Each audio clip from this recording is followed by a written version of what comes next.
Welcome in. It is Backstretch Banter on Sirius XM NASCAR Radio, Channel 90. I'm Chris Childers, and we are in a celebratory mood this week. We got a W at Watkins Glen, the number 17. Mr. Chris Buescher, the smile on his face in victory lane said it all. I mean, it really did. Just this year has been... You could write a book about it. I mean, from him having his kid in Daytona and the finish with Larson and everything else in between, the last day of the regular season, thinking you're in, all the fighting between him and Bubba, and then it didn't matter. I mean, it has been bizarre as hell. That must have felt amazing. Let's talk right now. Let's open up the show. We got the crew chief of Chris Buescher right now, Scott Graves, who lived every bit of that with Chris.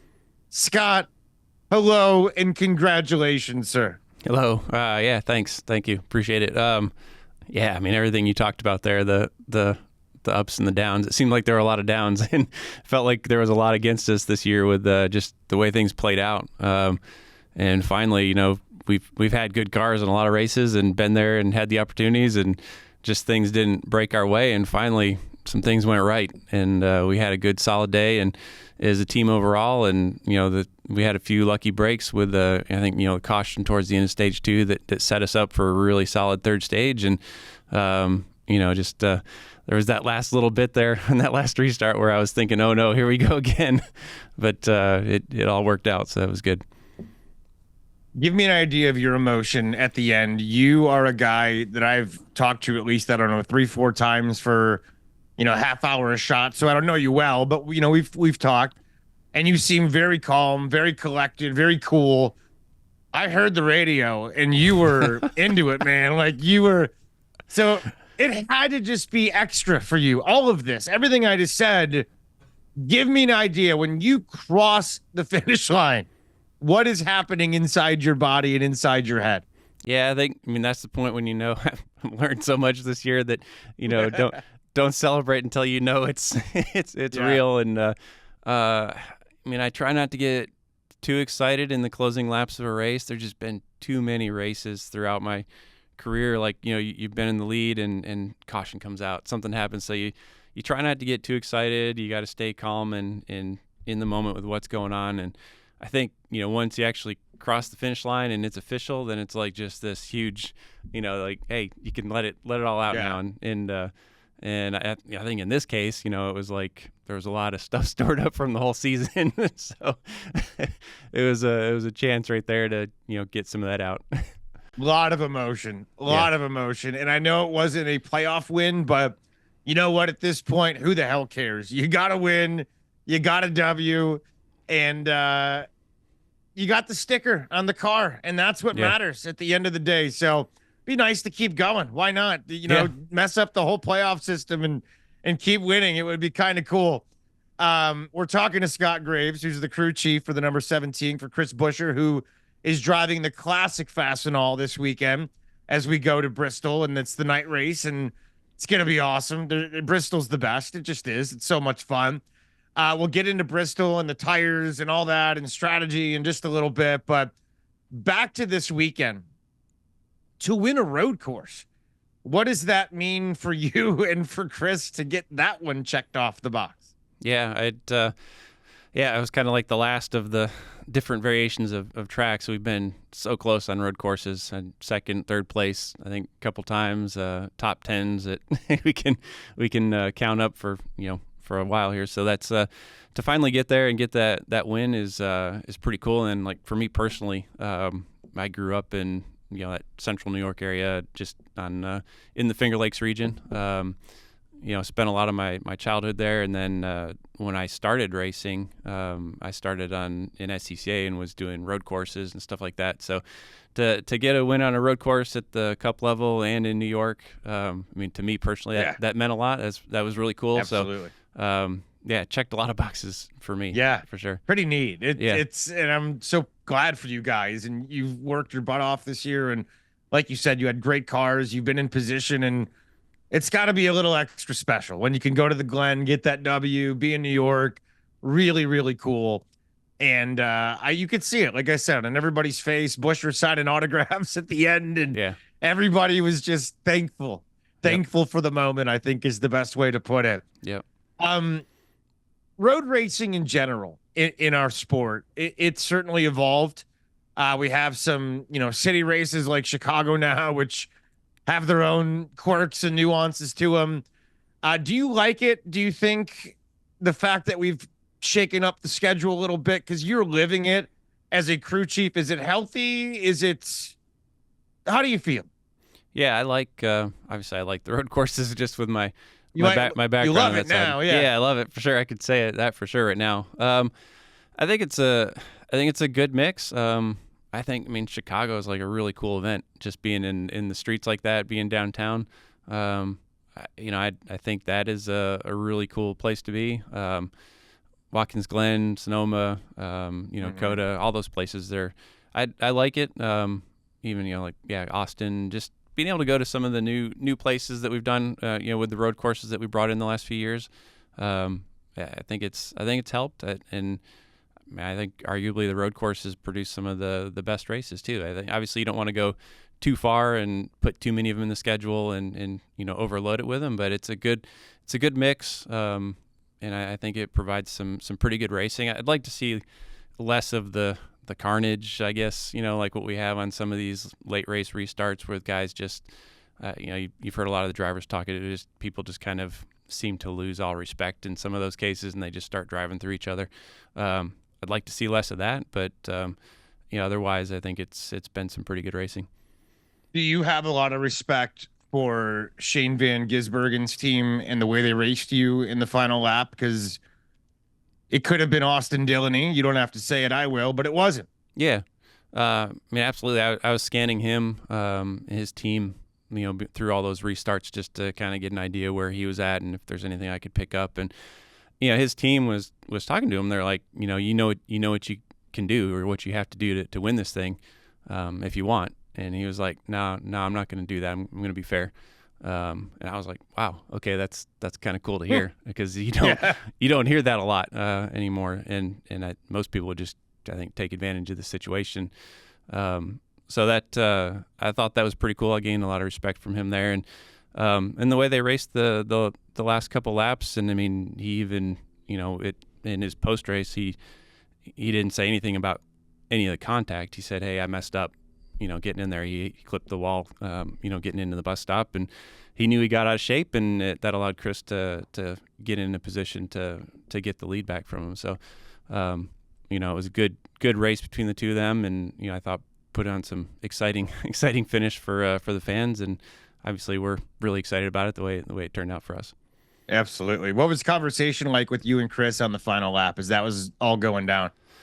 In that case, I'm not talking to him. I'm just a spectator. Herm's the one. Herm and we had a couple other guys. Obviously, being in the road course, you got three spotters there that were talking him through the lap. On my mind, I was just listening to Herm. He was staying calm, encouraging him to keep pressing him. Obviously we were staying close, and I think what the part that got us all back in, like we were kind of in the mindset of, man, all right, we just finished second.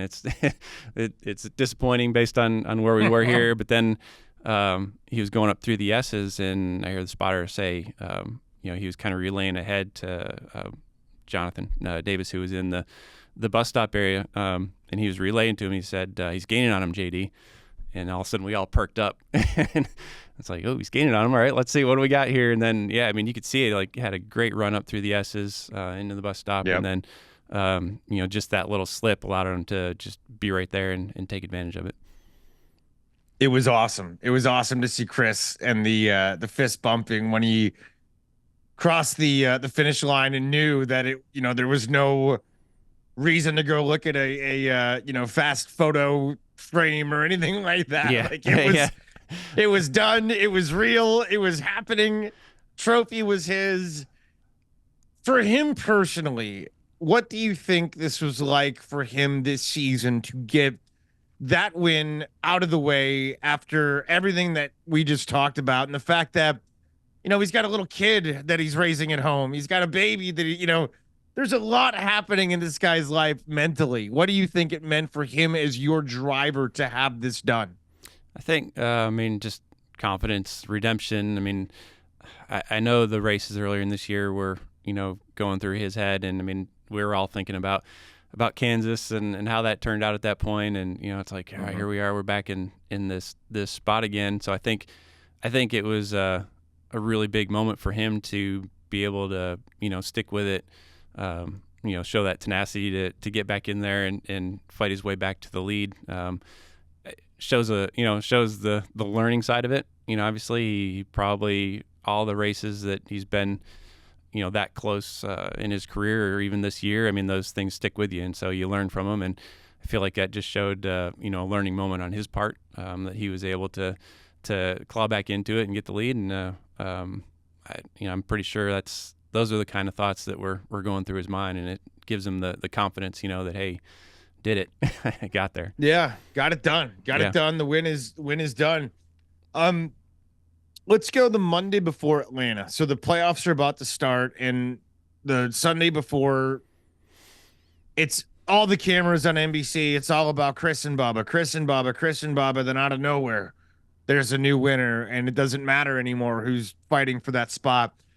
Monday morning, the conversation in the shop, the strategy of how to approach the rest of the season was what was it had to have been unbelievable. It must have been one of those, are you kidding me again kind of things. Yeah, it was tough. You come into the shop, obviously we've got one car that's in the chase with Brad and the 6 team. So everybody's excited about that. And then obviously then there's us that looked like we were going to be in, and then all of a sudden we're not. And to be that close, for our team, it was a lot of disappointment. It was a lot of what ifs. You're thinking back through all that. 6 points, we could have found that in so many places. Yeah, sure. Obviously, it's we talk about the racing incidents, but there were things that as a team that we did. Calls I made or things that happened on pit road. Lots of places where we could have found that. So, I think in the end, there's that reality. Like, everybody's pointed out the rules were the rules. We all knew that. Doesn't mean we have to like them. We don't get the say. Sure. We don't get the say in making them. Yeah. But those are the rules. Yeah. So that's we got to live by that. And disappointing. I probably didn't sleep very well for days. Obviously, because you work your whole season for that, and think you're that close. And then, knowing in my mind, it's like, man, it's another year now. Like, that's a year gone. That now we got to wait another year to get back in the spot to be in a place to fight for a championship. So that, those kind of thoughts, they're tough. That's what you're going through mentally. But, obviously you get over that eventually, and it's like, okay, we got 10 races, and then to me, like, I like to get into that spoiler mindset. It's like, all right, yeah, we didn't make it, but let's show them that, hey, they made a mistake. Let's go out there and let's be up front every race. Let's say, like, hey, here's the chase cars and the 17. 17's leading all the chase cars. That's what I want to see. So it's you just flip your mentality to, like, okay, we didn't make it. That's what it is. And so now next year, or the 10 we got left, we got to go work on next year. Basically, our next year, started now. Started that Atlanta race, and let's work on the things that we know we need to be better at, so that we won't be in the same situation next year. That won't even be close. So, that's where we're at. Let's go out and win. Let's put our name up front and put on a good show and make everybody think about it. Absolutely. Scott Graves, our guest. He is the crew chief of the number 17 Fastenal Ford Mustang. And we go to Bristol this weekend, which is always one of the coolest races on the schedule, especially when you got the lights on. It's a lot of fun. Back though to Watkins, Glen, when you decided to stay out, you said there was strategies you regret, and I'm sure there's strategies that, like Sunday, that you're very happy that you decided on. What went into that decision on Sunday? Yeah, it changed a little bit throughout the race because early we expected the fall off to be a lot higher with the tires, and the way things were, and then we saw halfway through the race that things had kind of leveled off, and really the fast laps got a lot slower. If you look at where we were in practice, like what a fast time in practice was compared to what it was in the race, and the fast laps in the race just weren't nearly as fast as practice, and so in as a result, like the whole fall off curve looked a lot flatter than what we thought it was going to be. And once we started to see that throughout the race, the point that really stuck out to me was when we started the third stage, and there were 3 cars, I think, that were in front of us that had stayed out on probably 14, 15 lap tires, and they did pretty well. I mean, we passed them, but they didn't fall to the back of the field. It wasn't like they just tanked and went backwards. So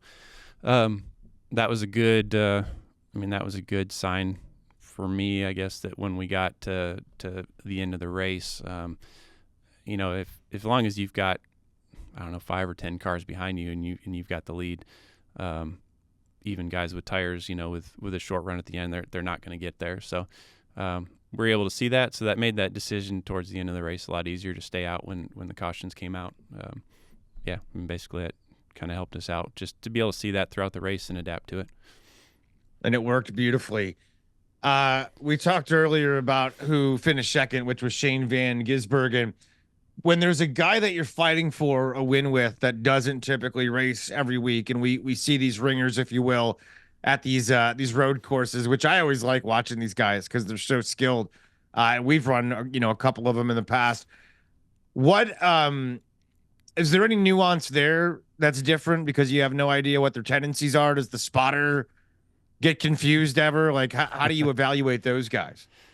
I don't know that I wouldn't say there's, he's been around a few of them now. So it's, I don't know. I feel like seeing him race, he was probably more of a constant than, we had the 77, we had Hosfar up there on the outside of us. I don't know. In some ways we were a little more concerned, like being an unknown racing around him in this type of position on a road course. He probably would have done what he had to do. Yeah, you're almost worried about some more of the regulars that their mindset is like they're gonna do what it takes, right? So I don't know. I can't say that there's anything unique other than there's obviously the respect of you're racing someone who's really good at this. That there was that understanding, obviously, that he knew he was going to have to be on his best game to stay in front of him. Scott Graves, crew chief of the number 17 Ford Mustang, which is going to be decked out in gorgeous Fastenal colors this weekend. Let's break, come back, and we'll preview Bristol. We'll do that next with the crew chief coming up on SiriusXM NASCAR Radio Channel 90. We're back here. It's Backstretch Banter on SiriusXM NASCAR Radio Channel 90. I'm Chris Childers, the crew chief of the number 17 Ford Mustang, driven by Mr. Christopher Buescher. Scott Graves, still our guest here on the show. We are talking about the win last week at Watkins Glen. Would be pretty cool to do it 2 in a row, to win this week at Bristol, which completely different experiences, completely different tracks. So it would be kind of neat to see that happen. I am curious, though, is there any talk or understanding about the playoff with the number 6 team? Do you have marching orders that you have to help at all costs, or like what is that like? Is there any instruction when it comes to the playoffs for you guys?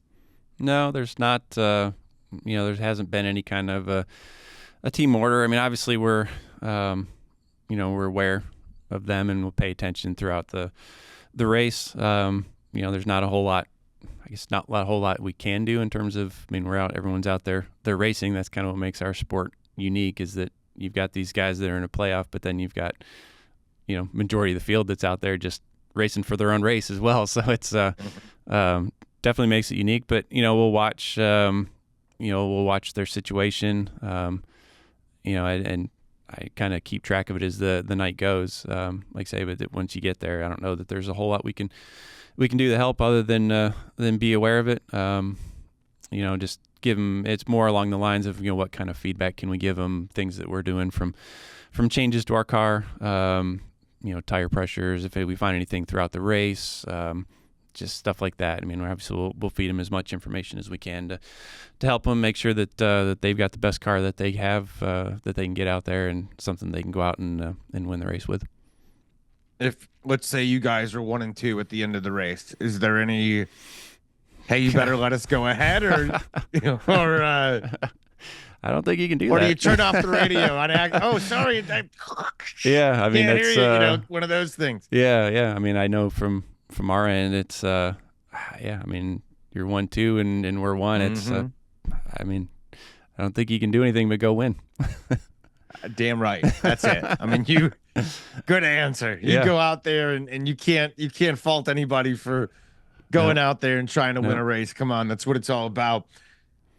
Bristol, do you think it's going to run like we saw earlier in the year with the tires? Do you think the weather's going to help with it being a little bit cooler? What's your expectation? Because it was a little wild the first time out.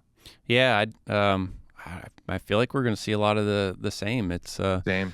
The prep's going to be similar. The tires the same. The only difference is kind of the sequence of events. They're going to, after the truck race, they're going to put the resin down. They're giving us extra practice time and an extra set of tires to try to, get a little more rubber in the track. But I guess the question is going to be, will it take it? I think we did the tire test there, and the wears seem pretty similar to what we were seeing in the race. Now, it was only 6 cars. So you get the whole field there, and that changes things a little bit. But then we get into a night race, and as you mentioned, it's going to potentially be a little bit cooler. Looking at the forecast, it'll likely be in low 70s or 60s, and getting cooler as the night goes. So that doesn't necessarily mean that we'll put a lot of rubber down either from that side of it. So. To me right now, I mean, I look at it, I feel like the chances are good. We have a similar race that we saw in the spring, where it's a lot about tire management, and the cars everyone's going to make their car better from what we had in the spring, because everybody went through it and experienced it and understands that, all right, to make your car last longer, you're going to have to do some different things setup wise that might compromise some speed, but it's going to make your tires last longer. And, that's some of what that race turned into. So, I feel like you'll probably see longs or runs do a little bit better before guys have the tire issues, but it's going to be a similar kind of deal. Is your job any different on a short track? I know it's got to be just a completely different viewing experience from where you're at, because you can see everything kind of moving around in a little bowl. It's kind of like when you go to the circus, you see those little motorcycles going around in a ring. Yeah. That's kind of what it feels like. Does your job change at all? Let's compare it to what you did last week at Watkins Glen. It just happens faster. Keeping everybody on the team in that mindset that, hey, things happen fast. If he has a flat tire and has to hit pit road, depending on where you pick on pit road, like, he could be there in an instant at that track. It's communication's a little more difficult. Everything is really loud, so even just talking with the guys on the box, can get difficult sometimes just because of how loud it is. And then just trying to keep up with Chris and what he's got going on with the car, and then and Herm. I mean, the spotting is constant. It's so it's harder to talk directly to the driver at a track like that, just because they're busy. Their hands are full just getting around the track and just dealing with all the traffic and the other cars. So I just, you're working with the spotter more to get information from him when he sees that, Chris has a break. So you work it a little bit differently. Like, say, the main thing is just everything's just happening really fast. Is there any understanding that you try to set out before the race when it comes to lap traffic and how things will be handled if you're in a position to win with some other teams? And, maybe, I don't know if there's an understanding with other Fords of what's going to happen, but what is talked about? Because there's a lot of it. When you're sitting in the crowd, you don't know what the hell, who's where. I mean, it is, right. Everybody's kind of blended together. I've been to it. It's the greatest, but it's nuts. I mean, Yeah. you really got to focus on who's where. So how does that play into it? Yeah, it's for sure that it's you can, I guess you can submit requests, you call it, like if you the other crew chiefs or up on the spotter stand, they might be like, hey, can you give us a little help? Yeah. But at the end of the day, like there's no orders, there's no and anything like that. I just think drivers typically, as you get towards the end of the race, like if you're in the last at Bristol, last 20, 25 laps, something like that, and they see the leaders coming, typically you'll see like they'll just tend to be a little more respectful, and give them some space and let the leaders race. But then like you'll see earlier in the race, if it's someone who's racing to stay on the lead lap, they'll race the leader like crazy and make it really hard to get by. So again, it's just another thing that's interesting about. Is there ever something where like a Toyota will be told to slow down a Ford, like don't get out of the way on a lap traffic? I'm curious. I mean, honestly, yeah, I don't know. It's hard to say. Like we don't. Yeah. I mean, we don't do things like that, but it's. Yeah. I mean, yeah. Obviously, there's all kinds of room for strategy in the sport that that teams can apply. I guess it's just obviously that. I think they'd have to be pretty careful about how they would communicate something like that, because it kind of crosses some lines. I'd feel like, but yeah, I don't know. I guess we don't get into those kinds of things. We just try to let the races play out, and may the best car win. I know we wouldn't, but I wouldn't put it past others. I'm just telling you. I'm just telling you right now. I would not for a second put it past anybody else. Not all of them, but there's certain ones I can think of that I wouldn't be shocked if that was one of the strategies. Yeah. It's great to talk to you, man. Congratulations on the W and good luck this weekend in Bristol. Thank you. No, thank you.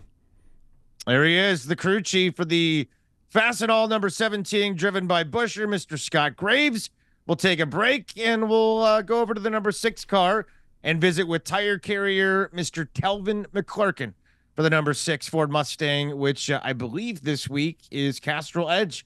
We'll do that next right here. It's Backstretch Banter. We're back here. It's Backstretch Banter on Sirius XM NASCAR Radio Channel 90. I'm Chris Childers. We have with us an awesome guest right now. Mr. Telvin McClurkin is our guest. He is a tire changer for the number 6 car for Mr. Brad Keselowski. He's been in NASCAR for nearly a decade now. Season number 9, all of those with the greatest race team in all the world, Roush Fenway Keselowski, no question about that. And he's seen the K added over the last couple of years, and certainly I think it's made the results that much more fun. RFK coming off a win last week at Watkins Glen. But for Brad, he's looking for a better result this weekend in Bristol to make sure all goes well moving forward in the playoff. Telvin, awesome to have you, man. Good to see you. How are you? Thank you. Good to be here.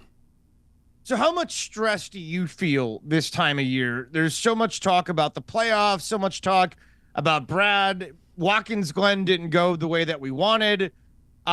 Can you feel it through everybody on the team? Is there a tension? Is there anxiety? Is there confidence? What is it like right now living through first round of the playoffs?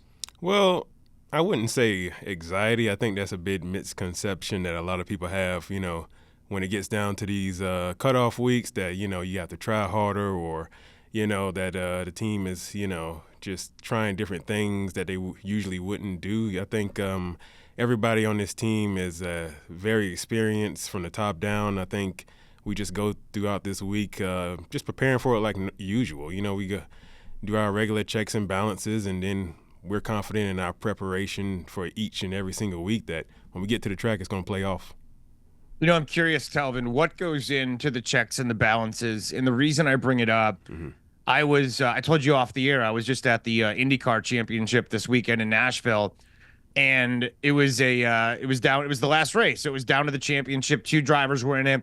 The race was decided within 5 laps because Will Power's seatbelt broke, and it was off, and he fell 5 laps down, and that was it. Alex Palou wins the championship. There was zero drama, and that's something I would imagine those guys are not going to sleep for a while.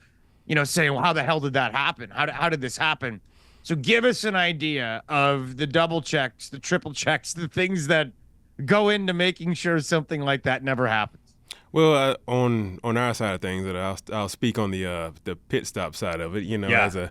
As a carrier, you go throughout the week. We'll start. The week has already started. Actually, we had film review from the previous week, Watkins Glen, earlier today, and then the page changes. We have workouts. We'll start the week with that, and then we have already looked at the preparation for Bristol coming up. We have an idea of how many stops we were going to do, the adjustments that we'll probably have to do this weekend, and then you'll start analyzing what we do versus what other teams do, and then you figure out what you can do best to get you the best advantage, and then just work from there.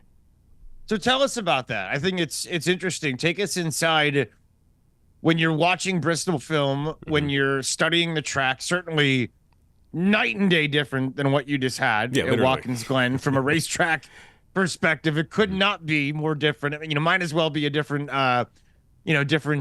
sport because it's completely the opposite. So give me an idea of what you're looking at. How much time is being spent? Is it video? Is it like what is going into that prep? Well, it's a little bit of video, but it's more so actually like physically getting out there to the pit practice pad and actually putting the work in. As far as you look at a track like Watkins Glen, typically you're due 2 to 3 pit stops. This weekend with the same tire compound as last time, we think we might have the opportunity to do maybe 6 to 9. So just mentally you have to prepare to get yourself ready to do more stops in general, and then with those stops, just trying to make them clean as possible, working on our speed, our top end speed, and working on make sure we have great exchanges, great just team chemistry going into it, and just knowing that, it's going to be a cool weekend up there. It's very different from what we just had, high 80s at Watkins Glen. So, that's going to make the cars react different, which plays a big role into our strategies too. So it's a little bit of the things that go into making this weekend work. You won't be sweating as bad in the fire suit, though, I love it up there in Bristol. The mountains which will are be beautiful. nice, yeah. Yes. In the last great Coliseum, I think is what they call that place, and it really is cool. Are there tracks that tire changers prefer to other ones? Is there ones where, I know your job is the same. You're out there, you're changing a tire, you're carrying it, you got the whole thing going on. You're moving back and forth. It's heavy. I don't know how much that changes depending on track. I'm sure it doesn't. But are there ones that you kind of look forward to that that, all right, my job is a little bit more important today?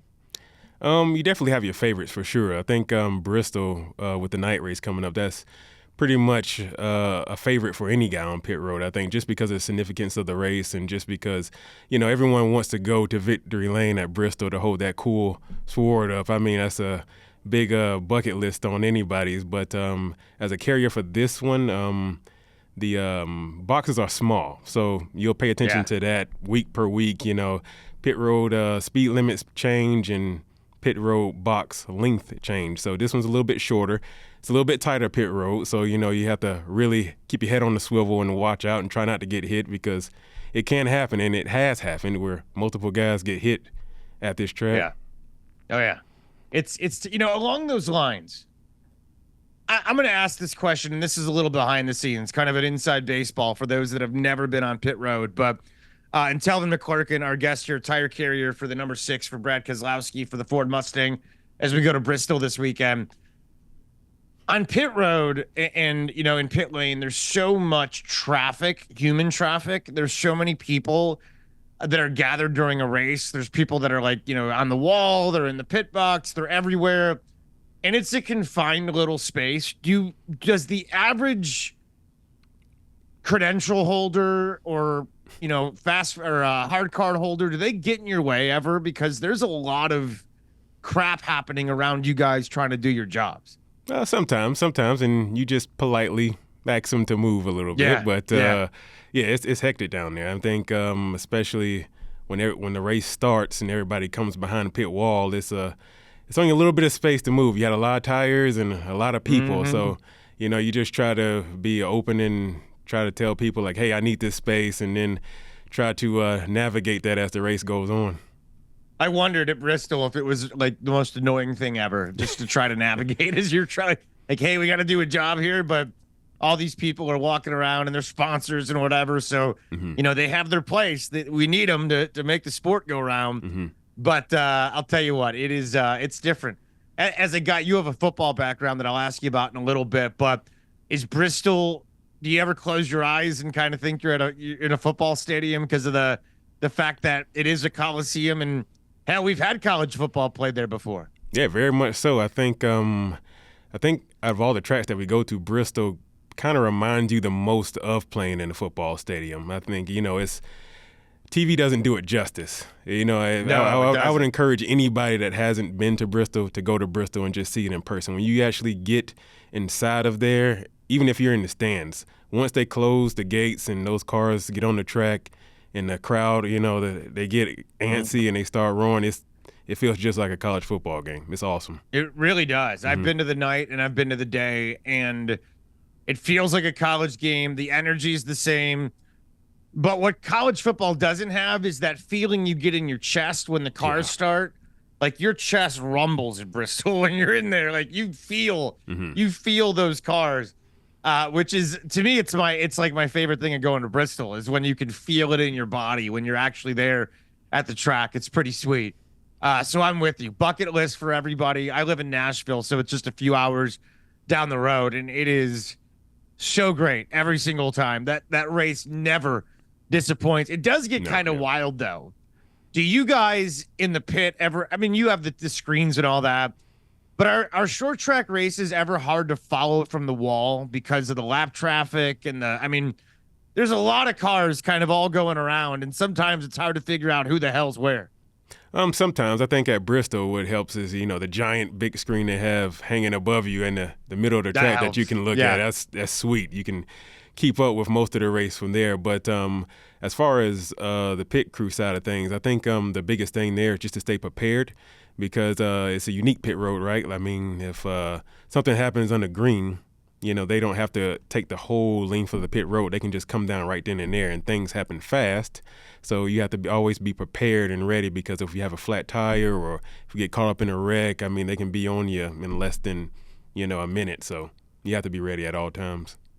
So you played football, and again, we're talking to the one of the tire carriers for the number 6 car. Telvin McClurkin is with us, who played football at Coastal Carolina. I heard you're an Eagles fan, and I feel bad about what happened on Monday. Yeah, it hurt.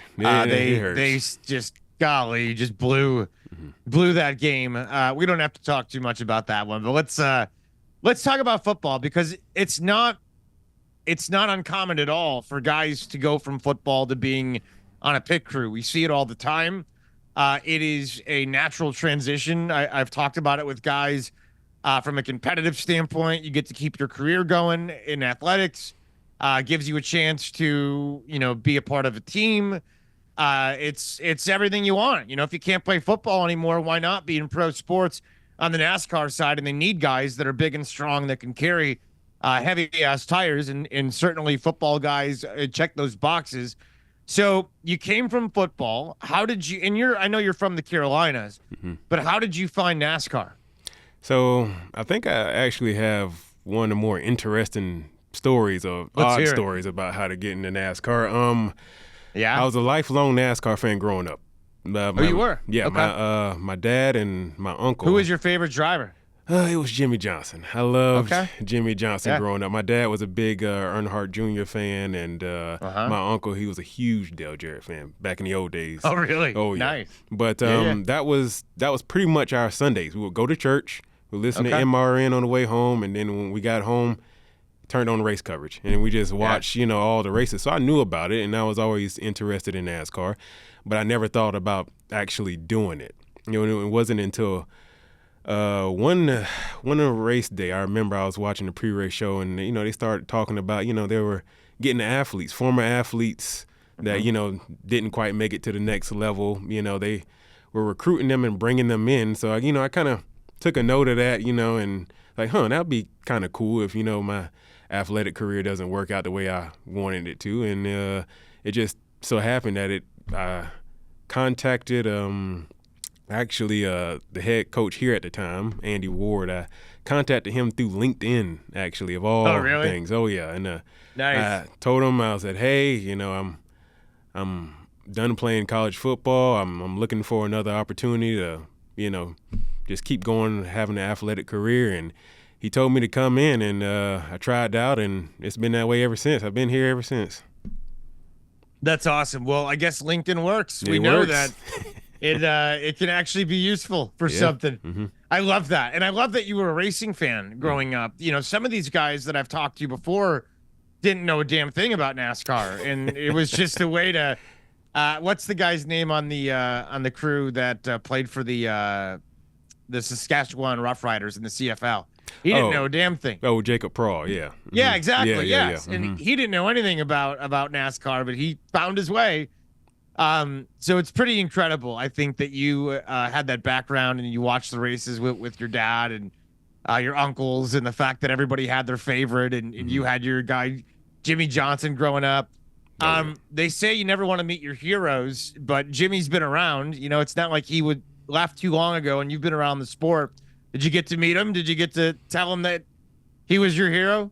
Oh yeah, I think it isn't cool to do it when you're in the sport. You just kind of leave him be. But his last year, I think he was walking out at one of the races, and I just walked up to him and I said, "Hey man, I don't want to bother you too much, but you were one of my racing heroes growing up, and I just appreciated it for everything because he kind of made it easy on me. It was easy to talk trash in my house when he was winning just about everything, especially all those 7 championships. It made it easy for me, so I loved it. I'm sure that it did. Yeah, He was dominant for a long time in the sport. He was so good.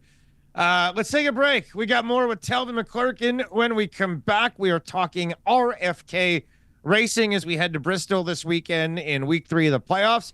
We'll continue to talk about it as Brad Keselowski needs a big one on the short track. It's Backstretch Banter with RFK Racing.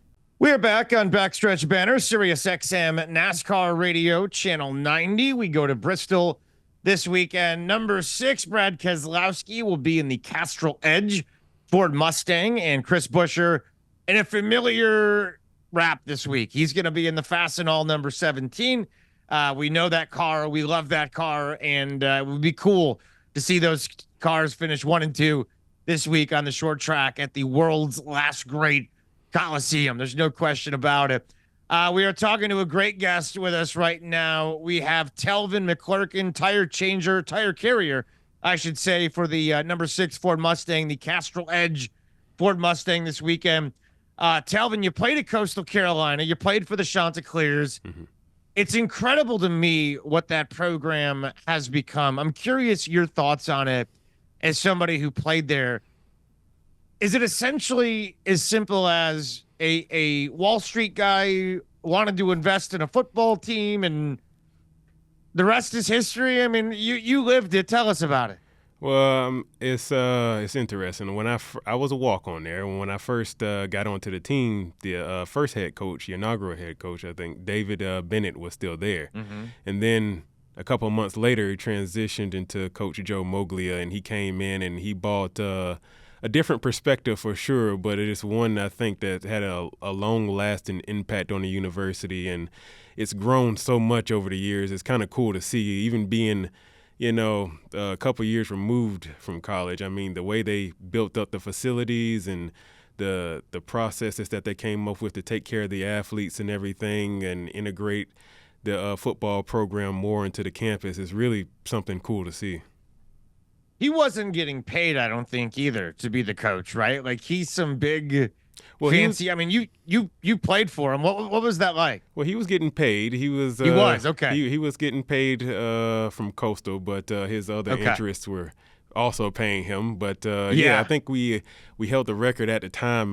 He had it was the highest paid head coach in college football. Mm-hmm. And it was not from Coastal. And it was not from Coastal. Not because of Coastal. It was kind of amazing.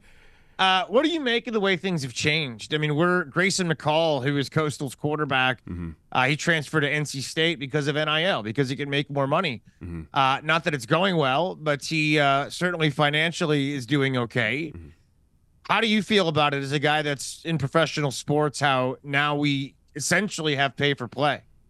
Well, I'm jealous, first of all, because I wish it was around when I was at Coastal, but I love it. I think it gives the athletes something else to strive for, and you know what a lot of people don't see behind the scenes is if you're a college athlete, most of the times your day starts at 6 a.m. and it ends at 10 or 11 p.m. and you got to get up and do it all over again the next day. So I think when you get into certain people's circumstances, certain people, they need a little extra help, you know, and home may be not able to provide said help. So I think that because your schedule is so busy and you can't get a job, that NIL opportunities allows them to make a little extra money and helps them provide for themselves. Do you think NIL would have changed your career path at all, or do you think you still would have ended up in NASCAR? No, I still would have ended up in NASCAR because the interest still would have been there. But it would have helped get me started for sure. I would have appreciated a little extra change in my pockets back then. Yeah. So you're an outdoors guy. What are you up to when you're not at the track? I mean, it's not like you get a lot of days off, but when you do get a chance, you're in a great area of the country where I'm sure you can get out and mess around a little bit. So what are you up to? Oh, a little bit of everything. A little bit of hunting, a little bit of fishing. Actually, I just, I like to go outside and, have walks with my dogs. I have 2 German Shepherds, so I love to take them around walking and going outside and just throwing the ball and letting them rip and run after it. Just anything, like you said, just to clear your mind for a few seconds and just kind of get away from it all because it is a very long season, one of the longest season in sports, actually. So, you have to be able to get away just a little bit to keep focus for the length of the season. How often can you go hunting during the course of a NASCAR season? Well, it's coming up, opening season's coming up. I think it's already open, matter of fact, archery in North Carolina. But are you an archer? Yeah. Oh, yeah. Nice, dude. It's just too hot right now. I like to wait until it gets a little, cooler outside, get the real feel of hunting. But this in the off days, you get a little bit of time towards the end of the week before we fly out for the races. You get just a little bit of time to go sit and see if you see something, or go fishing, see if you catch something, just something like that. Yeah. I love that. I could just imagine like you and your dad and uncle watching NASCAR, and then afterward you're going to hunt with bows and arrows. It just fits, right? Real men. Just fits. It fits. It's beautiful. Telvin, it's great to see you, man. Thanks a lot for being a part of the show today. Thank you. He's the man. That is Telvin McClurkin, tire carrier for the number 6 Castrol Edge Ford Mustang, as Brad Keselowski and team go to Bristol this weekend. We're done. Want to thank everybody for helping us out. The great Elijah Burke, Alec Walt, our producer back in D.C., Thomas Burfield, who is a man amongst men there at RFK. There's no doubt. The opposite of that is Kevin Woods and Brandon Lee. We always appreciate him as well. Kevin, I'm kidding. I love you. We are done. We appreciate everybody for listening, and let's go get a W this weekend in Bristol. Absolutely. It is Backstretch Banter with RFK Racing on Sirius XM, NASCAR Radio, Channel 90.